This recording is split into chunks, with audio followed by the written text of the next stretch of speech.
All right. Our first interview episode. So, welcome to our family album project, a podcast about making meaning from our memories, one photo at a time. Today's episode zooms out a little from the personal to the historic. We're joined by someone who looks at memory not just in the family context, but across generation and eras, an archivist.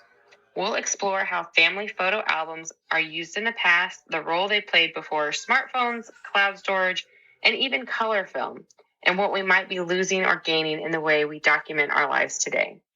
Whether your family album lives on a shelf, on a screen, or in a shoebox under your bed, this conversation is about the deeper why we save, why we share, and why the stories behind the images still matter, and why we've gotten away from printing albums, and why social media is not a replacement for photo albums. So I am so excited to welcome archivist Meara Hill. She is an archivist heritage conservationist who studies how families preserve memories and what our albums say about us. So let's get into it. I'm so excited you're here. We're going to nerd out. Meara, if you would like to introduce yourself and share a little bit about the work you do in archives and history, that would be great. Sure. So I'm an archivist, a conservator, and a genealogist in Laramie, Wyoming. My background is in heritage conservation, and I've been working in archives and museums and libraries for about 8 years. I've worked in Texas, Oklahoma, and Wyoming, and currently I'm working with the Laramie Plains Museum in Laramie, Wyoming, which is a historic house museum.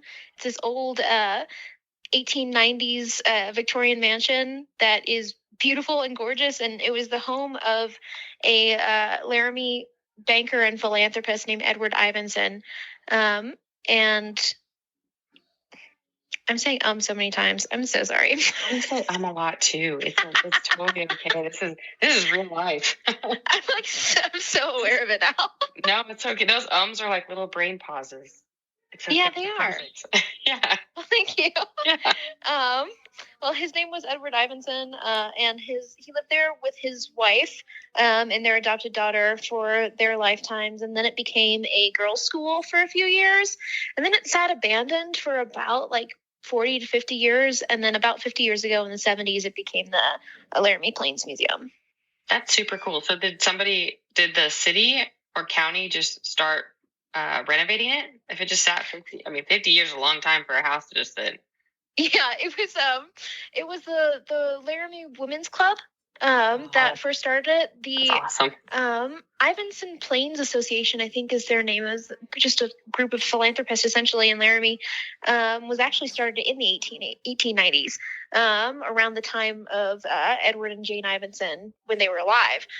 But the Laramie Women's Club took it over in the 70s and raised a bunch of money and did this whole big, beautiful renovation and made it safe to inhabit again. That's really cool. It's such like a piece of history. And yes, I love history. You know, we have to preserve what we have or it just goes away and people forget. Absolutely. So over the years, have you come across family photo albums or personal collections that have stuck with you? Did you find the album for this family in their house? So they have a couple. Okay. Oh, cool. And a lot of the stuff we have in the collection is related to museums overall, or not museums overall, to Laramie overall. And so it's random people's ephemera and objects that they're like, hey, I found this in my barn. Do you want it? Yeah. But with the Ivinsons specifically, we have quite a few of their things that were kept in the attic or in storage during the time it became a girls' school. Like they kept it stored and preserved to the best of their ability. And so we have one photo album of theirs from 1888, and so they never had children of their own biologically. They only had one adopted daughter, and she never went on to have any kids. So there wasn't a lot to be passed down to the family, which is why it's so cool that we have it all in the museum. Yeah. Because if I think it got passed down, it probably would have just spread out, wherever the family went.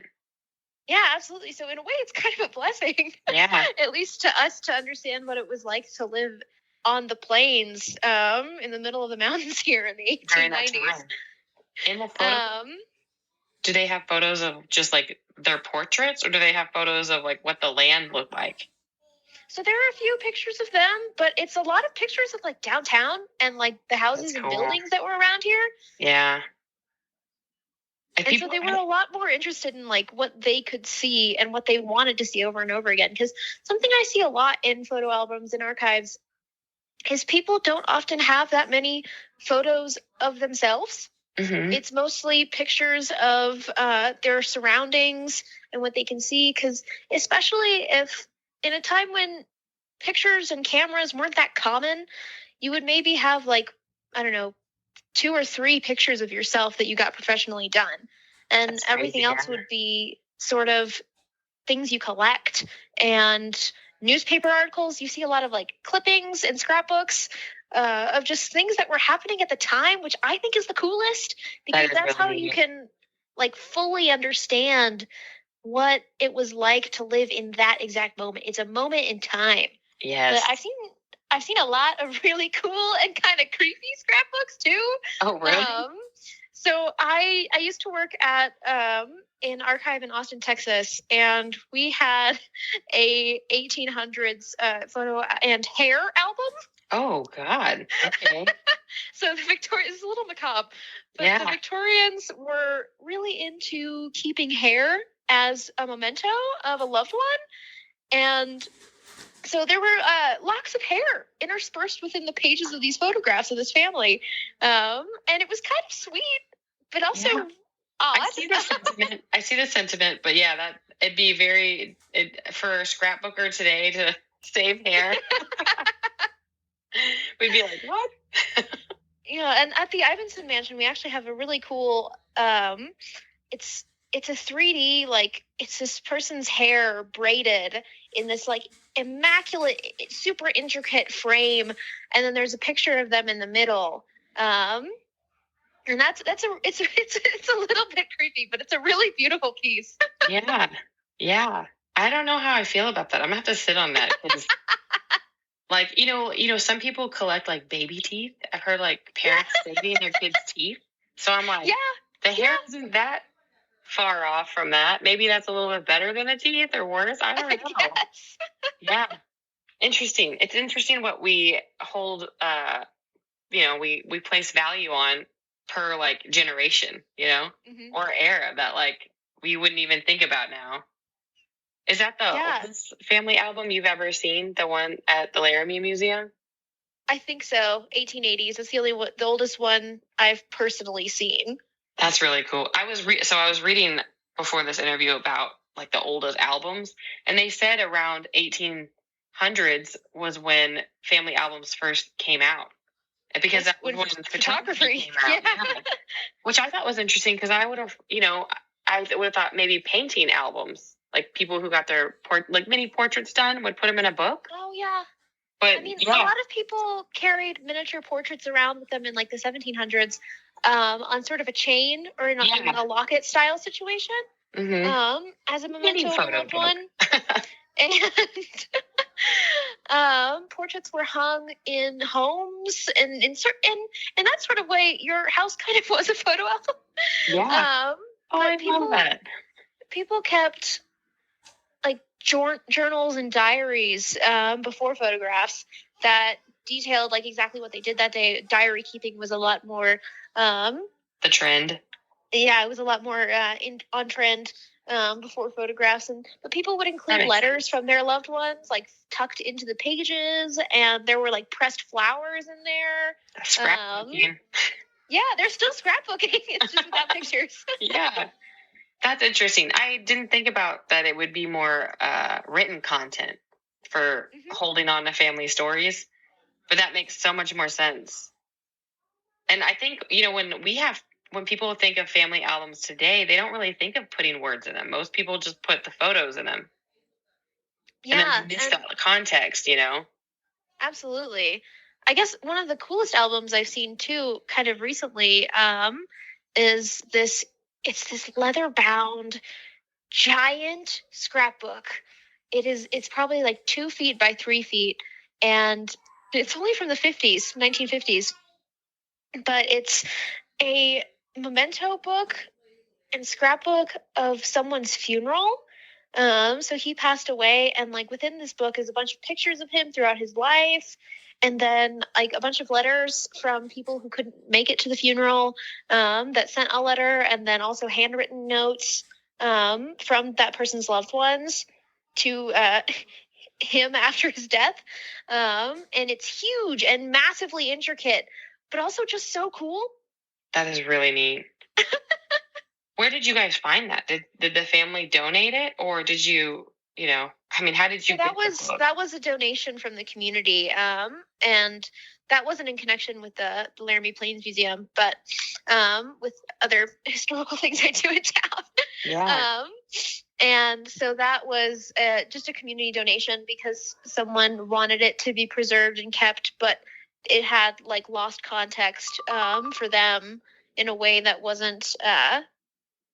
It didn't have as much meaning for them, but they wanted it to be kept still by someone. I love that.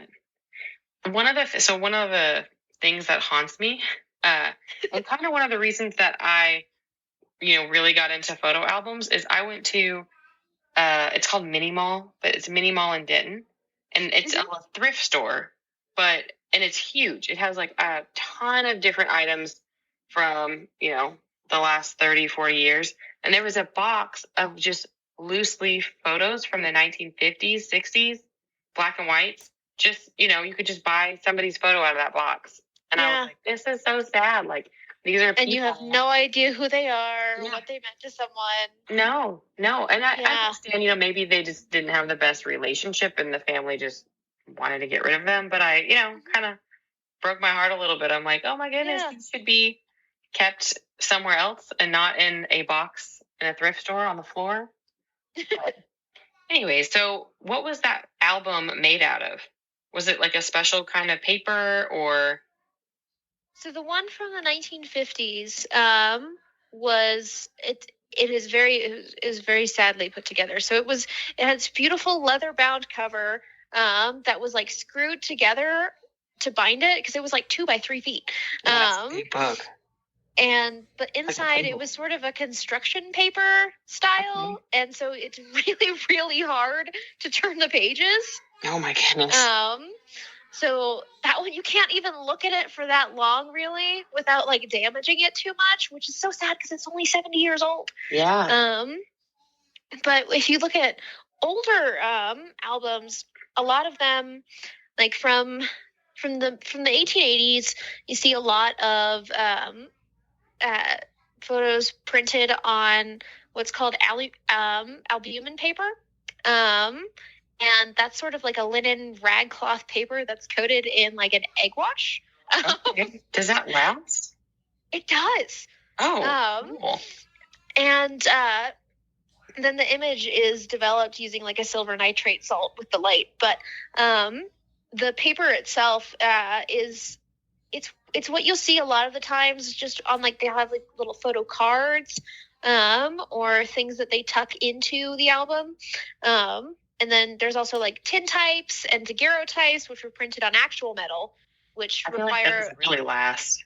Yeah, absolutely. No, my fiance and I took tintypes a few years ago. Oh, I love that. Yeah, you're like because they last so long. That's so the archivist in me. Yes. I love that you probably have a ton of different photos on different types of material. A lot of people don't know that Polaroids, they only last like 7 years and then they start fading. And they're so cool, and they kind of made a resurgence recently, and I love them. But anytime I see somebody with them, I kind of tell them like, "Hey, you take another picture of that picture because it will fade." So, going into another lovely question, what do you wish more people knew or understood about the importance of saving family photos, letters, or written stories? Like, what would be your perfect? Somebody gave you a family album and donated it, and you're like, okay, this is what I actually want to see in this album.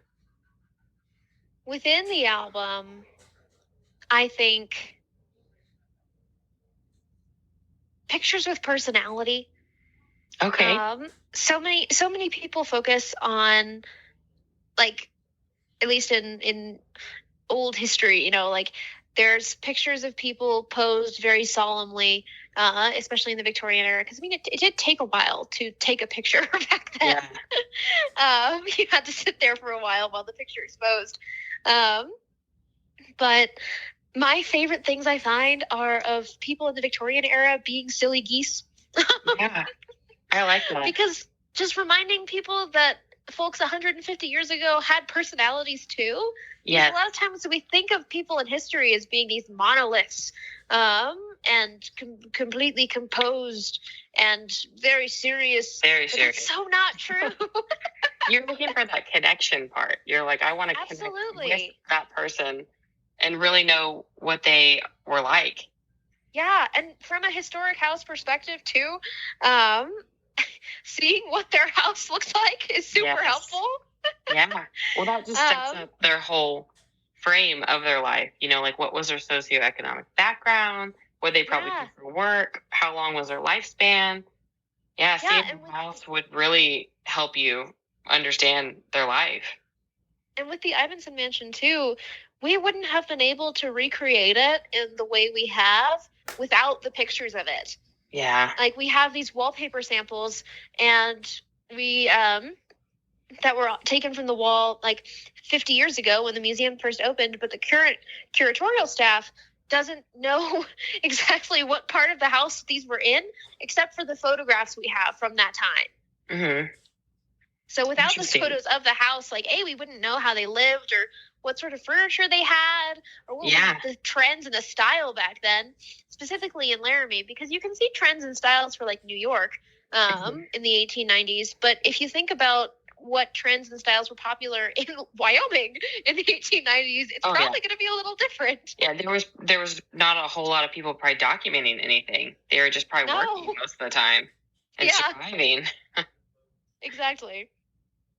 I feel like we document so much now, and I want to use it I want to use it wisely, because it really does just become like digital clutter when we have all these photos and we're not doing anything with them, and then they end up on hard drives and they burn out, But did you ever read the Dear America books when you were a kid? Yes, I did. Those were the best books. They were so good. I read I'm pretty sure I read almost every single one of them. Yeah.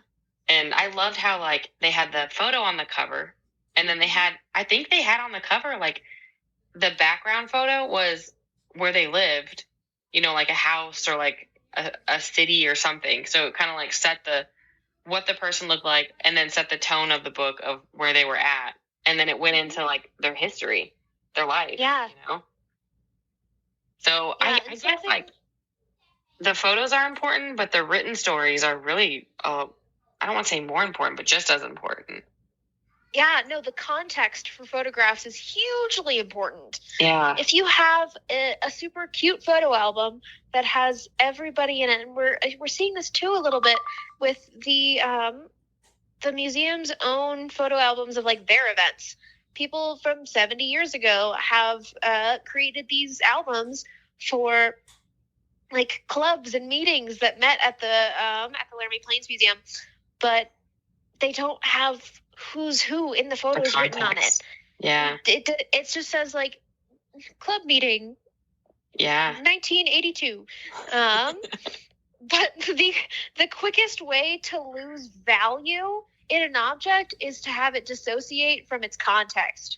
Okay. Interesting. So like you were saying with the photos from the 1950s that you found in that antique shop. Yes.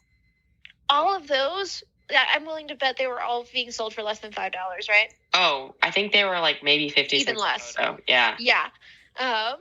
All of those, even financially, they lose their cultural value in that we don't know who these people are, but their financial value as well, because you can't identify it with anything. There's no connection to what it is. It's just a print. Do you think having the internet does help you guys try to find that context where it opens up? So do you talk to other archivists all around the world or the U.S. to try to make connections that we normally wouldn't have without the internet? All the time. Okay, There are so many message boards. And especially among the genealogy community as well. Yes. Because there will be like a photograph of someone, like you're searching desperately to find a picture of this relative who for some reason there's no photos of, but you know what hospital they graduated nursing school from. This is from my own experience recently, actually. And trying to find that picture and track it down, you end up contacting a ton of other genealogical societies. Very cool. You're like a detective. Like pooling resources. Yeah, it is kind of detective work. It's like you're solving a puzzle. Mm-hmm. That's interesting. Okay. From your archivist perspective, what's one small thing anyone can do today to better preserve their family memories? Stop using tape. Stop using tape. Okay. Is the tape just ruining photos and like? Yes. Okay. So this is tape is the archivist's bane. Tape is so hard to remove because it generally uses a very low quality adhesive. Mm-hmm. So when putting things in photo albums, try very hard not to tape them. Okay. I'm thinking of like when I was a kid, we used rubber cement a lot. That too. It's not great. I think, yeah, like any type of glue or tape, just don't. Glue is okay. If you're using a PVA glue, like Elmer School Glue is perfect. Elmer School Glue is actually so good for preservation. Because it just comes off so easy, like you can kind of just rub it off. It's water soluble. So if in the future someone needs to take these photos out of the album, they can just get the paper a little bit wet and the picture will come right off without damaging it. That's interesting. I don't think a lot of people understand or even know about like when you're printing a photo, the paper quality matters for how long it's going to last, and then where you store it. Like if you print a bunch of photos and you put them in a photo box, then those photos have a high chance of surviving for a while because absolutely they're in something that's secure. You know, if you print it on like low quality, like a printer at your house with just regular old paper, and then you leave it somewhere hot, it's just not going to last. Yeah, or in the sun too. Yes. I think a connection that a lot of people don't automatically make is, I mean, photographs are developed using light, and so light still impacts them as they age. And I wonder if that's probably what happens with the Polaroids.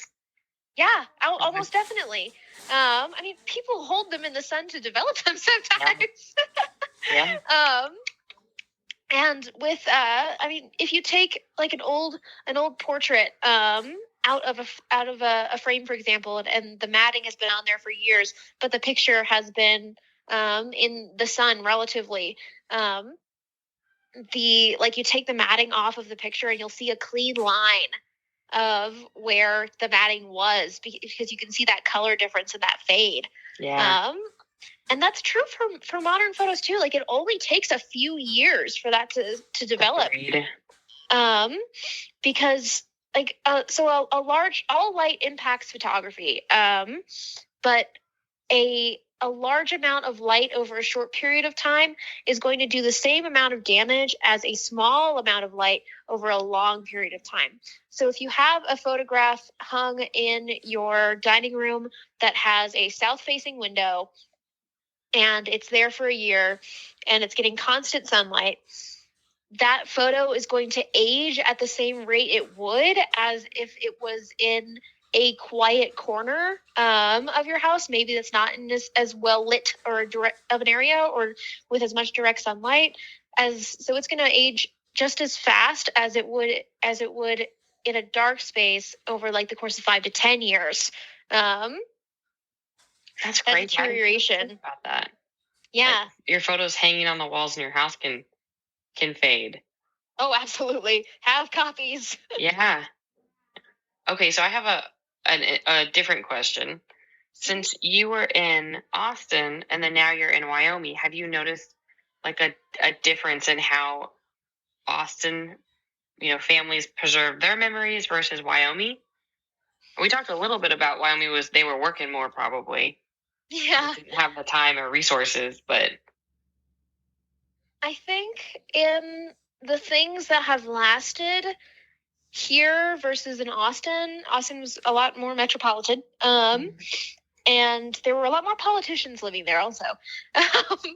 So you get a lot of paper ephemera and things that, like photographs, for example. There's a much higher ratio of photographs to other objects in Austin than I think there is in Wyoming. Mhm. Because in Wyoming, the things that get passed down from family to family are like the backhoe. Yeah. Like we have this old printing press from like the 1910s that survived this whole time because someone thought that's useful. It's really hard to get things all the way out here, even today. Yeah, for sure. They're like, once it's out here, and we're gonna keep it forever. Absolutely. And a lot of the families here, I think, are really close knit too, because Wyoming is so isolated, and so most of the photographs and scrapbooks and albums, I think, are still within the family, unless they had like they didn't have someone to pass it down to, for example, like the Ivinsons. Mm-hmm. I don't think a lot of people know that you can pass your history down or to your community. They think absolutely. the natural pathway is through more family, but like Nana, she was a nurse and she passed her nursing uniform to her old nursing school, which I thought was so cool. And I remember at the time when she told me, I thought, wow, I didn't know you could even do that you could pass that. And in my community, I actually went and took photos of some of the architecture of the old buildings. And I did give those to our historic society. And then I colorized some of their photos for them, which was really cool. But I wouldn't, like if Nana had never told me about passing her uniform to her old college, I would have never known to do that. Yeah, absolutely. That's how communities build their own history. Yeah. Because things get lost without context. Eventually, if you pass things down from family to family to family, it maintains its meaning to some degree. But if, let's say, you're passing down an old pen, eventually one of your grandchildren is going to forget whose old pen this was. For sure, yeah. And that old pen can then go to an archive and museum. Yeah. And they can take care of it for you. What is your favorite item to get? Like, do you like photo albums? Do you like a good building or a printing press? Letters? So buildings are super cool. But it's hard to maintain their original, it's hard to maintain their integrity to like an original perspective because like their roof is sagging and there's trees hanging down. Yeah. And you have to have air conditioning. And they didn't have air conditioning back then. Yeah, they were like, we don't put wires through the walls. Yeah. Or a big HVAC the roof. So it's hard to keep the original like historic integrity of a building 100% accurate. In fact, I'd even say it's impossible. And that's why a lot of historic house museums will try to do recreations of what it looked like using modern materials. But with letters, for example, they're kept. Paper is pretty easy to conserve. It's pretty easy to preserve. If you take a piece of paper and you put it in an acid-free folder in a dark, cool spot, in a nice little box, it's gonna last. But what's cool, I think, about letters is it's a complete slice of life, and it's a narrative. And that's why I think it's so important to write things down on your photographs or in the albums when you're putting them together. And something that I don't love about the digital age is that you can't really do that. Like, you can put notes on the metadata, but a photograph on your phone is just a photograph on your phone, and no one's going to know what that exactly was and what it meant to you. I mean, heck, I don't even remember what all the photos on my phone are for. But with letters, you get the context in the letter. It usually says the date, where they're writing from, who they're writing to. You can see what their handwriting looked like, and you can hold a piece of their words. I just think it's so cool. I love getting letters. That is neat. So in my family year in review book, my family yearbook, I put a letter at the beginning of the album to kind of start it, to give context to the year. Mm-hmm. Like, this is what happened this year, and this is what you're going to see, and this is where the four of us were at in life. And then at the end of the year in review book, I put another letter kind of summarizing. And I didn't think about, like, I kind of thought it was more for my kids. But now I'm like, wow, that actually is an important historic document. It is. That will showcase, like, a family in the, 2020s, what their life was like. Absolutely. I think people don't realize how important they will be in 150 years if they choose to keep their things in good condition and to preserve their history themselves. Mm-hmm. Because the reason that we have people like the Ivinsons, for example, as our one of our only, like, windows into what life was like in Laramie at that time in detail, is because they had money, and they were deemed important, and people wanted to preserve their things. But some of the diaries and stuff that I've read in archives, something cool about being a historian is that you get to be really nosy with dead people's lives. I love that, yeah. But if you're reading diaries in, like, an archive that I worked at in Austin, for example, the only reason that diary is important is because it's the only record we have from that time. Mm-hmm. The person who wrote it was not a famous person. They weren't an author. They didn't write anything. They didn't go out and do anything, like, super important and amazing and world-changing. They just lived their life and wrote about it, and that is so valuable. They're a real person. Yeah. Yes. And I like that. We can... No, go. You go. Okay. We can learn about the upper classes, for example, and politicians all we want, but that doesn't tell us anything about how real, normal, everyday people lived. People tend to put historic figures up on a pedestal, and like we have Mount Vernon for George Washington, for example, and it's super cool to learn how he lived. But what about, like, a person who just walked down the street past his house every day? Mm-hmm.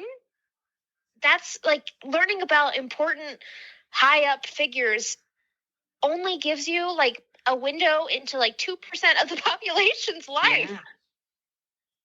Do you think, are most of the journals written by women or men? Is there, or like? I think it's an even split. Okay. I don't know, like, one of the things that was cool in Austin is I got to read Davy Crockett's diary. That is amazing. He was actually in a lot of debt. But people kept, like, accounts of their banks in the same books as their, like, love letters. Yeah. Did they? In their journals, is it like a hodgepodge of information, or are they more, like, structured with their journal? So entries? It depends. Some people were more organized than others. And with some books, it's kind of like a junk journal, and they just threw in a bunch of random stuff, and they needed a place to balance their account. So they went through it there, and then they wanted to write about other things in their life, and maybe they saw a cool flower, so they took a drawing of it. I like that hodgepodge journal. Cool. And then sometimes you do see people that had a more structured style of journaling, and those people usually have more money because they can afford to buy more than one journal. Yeah, that makes sense. That's interesting. Do you have any albums? Like, do you write journals, or do you have photos? Oh, absolutely, I do. Okay, how do you do it? Oh, I have the audacity to believe that one day they will excavate my journal, and I think they will. It's important. Yeah. You're gonna have it so well preserved, and then probably when you get older, you'll be like, "I'm donating this to the community." You'll know, like, where to go, where it should go, instead of always passing everything down to family. Yeah. So do you? How do you do it? So I write about a lot of boring things. Okay. And so sometimes I have a couple journals. I have one journal that's, like, just kind of poetry and like things I feel like writing. I saw a pretty bird today. Wow. Mhm. And then I have another journal that kind of accounts. I call it the Forget Me Journal because I have written it specifically to forget about it, and I only fill it out every time I remember. Mhm. And so it's just like a composition notebook. It's probably not the best preservation material, but it's what I had at the time. And I started that journal in middle school, actually. And because I could never like diary. I was terrible at keeping like a daily journal. And I knew I wanted to, but I knew I couldn't. So I started the Forget Me Journal, where I just went in and I wrote, here are my current closest friends. Here is what I think my life will look like in 5 years. Here's what I'm currently doing. Here's my job. This is my goals and aspirations. And then a little reflection on where I last was. Like, so it'll be like 2 years, maybe it's 3 months. But I just get to sort of see how my life has changed over, like, I guess it's been like 10, 15 years now since I started that. I should probably fill it out again. But as sort of a sporadic way to keep a track of, I guess, like the things that I value in my life. Yes. Like friends and my career, and my social circle and what hobbies I'm doing. Like I'm involved in roller derby here in Laramie, and that I think is a very 2020s thing to do. Yeah. And those sort of like subcultures. There's so many things like scrapbooking. A community scrapbooking is a subculture that people need to realize is important, because one day, years and years from now, people are going to be studying the 2020 scrapbooks. For sure. A community scrapbook, that's a brilliant idea. Mm-hmm. Where like anyone could add to it in the community, and then it's kind of like a time it is a time capsule. Absolutely. So what do you do for your photos? For photos, I've gotten a few of those like Shutterfly photo books made. Those aren't great, but they're good if you don't have time and you want to put a bunch of pictures in one spot. Yes. The problem with the Shutterfly like glossy paper they use is that if you're in a humid environment, it tends to stick to itself. So if you're going to use a glossy paper like that, you're going to want to put like wax paper sheets in between each page to prevent sticking. And because if they stick together and you pull them apart, they're going to like tear, and then you won't be able to see the pictures ever again. Yeah. But I am a big fan of just a good cardstock blank book. Put some PVA glue on the back, or like Elmer's glue. I'm sorry, I keep referring it to PVA glue as if most people know what that means. That is an archivist term. Use some Elmer's school glue on the back of the picture. Don't you use less than you think you need. And apply it with a brush, starting from the middle going outwards. That's maybe too technical. Technical. No. If anyone's interested in knowing like the really, really nitty gritty of how I put together a photo album. So you print your photos, and then you do like a traditional, not traditional, but a photo book we would think of from like the 70s, 60s, 70s until digital, these digital printed books. And then you glue on each photo. Do you put a caption, or do you absolutely use a photo? Do you use a special type of pen to write on the back of a photo or underneath it? Not really. I just write to like what I really like about blank, big blank books. I have one that's like a 10 by 12 situation. It's kind of almost a square, but you can paste a photo in there, and then you can write all around it. And it doesn't have to be pretty. It doesn't have to be aesthetically pleasing. Just like writing what happened and why you wanted to save this photograph is so helpful to the historic record. Yeah.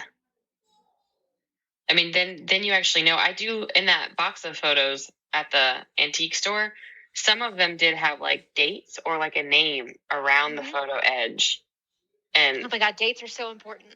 Yeah. Because if you go through any online archival repository or walk through a museum, so many things and objects have the word circa by them because they don't know the exact date it's from. They're just guessing. They're making an educated guess. Yeah. And knowing the exact dates helps us knit together an actual story and like an actual narrative of what happened, and like the order, and things that you don't even think are important are so important. Yeah. Like it could even be like the type of binding that the book you bought for your photo album, that might be something that's studied in like 150 years from now, is That's how crazy. photo albums were put together. Like we were just talking about. Yeah. You never know what people are going to be researching. No, and the ones in the 1800s, like the original family albums, they were saying they were made of wood. So like the cover Sometimes, and the yeah. back, and then metal for the binding, and then they would use like some kind of, I don't know, cardboard to put their tintypes in. Yeah, I mean, think about it. With tintypes especially, those are printed on tin. They're on metal. They're going to have hard edges that is going to tear paper really easily. And book binding is a learned skill. It's a specialized skill that not everyone has, and maybe your town doesn't have a book binder. But I can guarantee you they have a carpenter. Yeah. And if you put books together, like tintypes together with wood and a hard sort of almost cardboard, it's like a card stock sort of situation that won't tear when the pages are turned, it creates something very sturdy, very long lasting, and that won't get tossed away with the rest of like a waste bin paper, for example. Yeah. The heirloom books that you can buy online, what they advertise is that the paper quality is meant to last. And they're usually that lay flat, like cardboard paper. They're very thick. Yeah, as long as it's like a good thick paper that's acid free. Acid free is the important one. Okay. Yeah, I don't think a lot of people understand that when they get married and their photographer is like, hey, do you want to buy a book? And the book's, $500 to $1,000. They get that sticker shock of like, whoa, why is it that expensive? And it's the paper quality. And then of course, like the skill that goes into making the book and the photos. Mm-hmm. But 50 years from now, what do you hope someone might find in your family album or any family album? 50 years from now. This is hard because I see a lot of junk in archives. I say you never know what's important, but you also have to keep in mind that archivists, archives, museums, conservators, we all have very small budgets. The institutions we work for do not often have the resources that a corporation does, for example. So we have to pick and choose to a degree what we keep and what we try to find another home for, or what we decide to give back to the donor in order to prioritize what's the most important. And so I guess I'm trying to 50 years from now, I want my photo album to be the most preservable from an archival perspective. Like I want it to be the most likely to be kept. Yes, not falling apart, and it has context. Yeah. So putting a bunch of context, because I mean, if like I think about Nana and I want to know, like, I want to see pictures of her when she was in nursing school, and I want to know who took them. I want to know, like, she wrote me a bunch of letters about like exactly how she met Pampa through her roommate, and it's super, super sweet, and that is so incredibly valuable from a personal family perspective. Mm-hmm. And being able to also put together that from a historical perspective. But I don't want like my future kids and grandkids to look at a picture and go, who is that? Yeah. That is my biggest fear. Yep. That they just they won't know who those people are in the photos, and it'll just not waste their time, but they won't have that connection. Yeah. Because that's how things get thrown away. Yeah. I think there's no story, there's no history. Yes. So listener, I know you don't know who Nana is, but Nana was my husband's grandmother and Meara's grandmother, and she was an incredible person. She was a nurse during World War II, and just, I mean, amazing. And she would be super proud of you, Meara. Oh, super proud. But yeah, I mean, she was a pretty good memory keeper. She kept a lot of her photos intact and her memorabilia. But I was thinking about that the other day with my mom.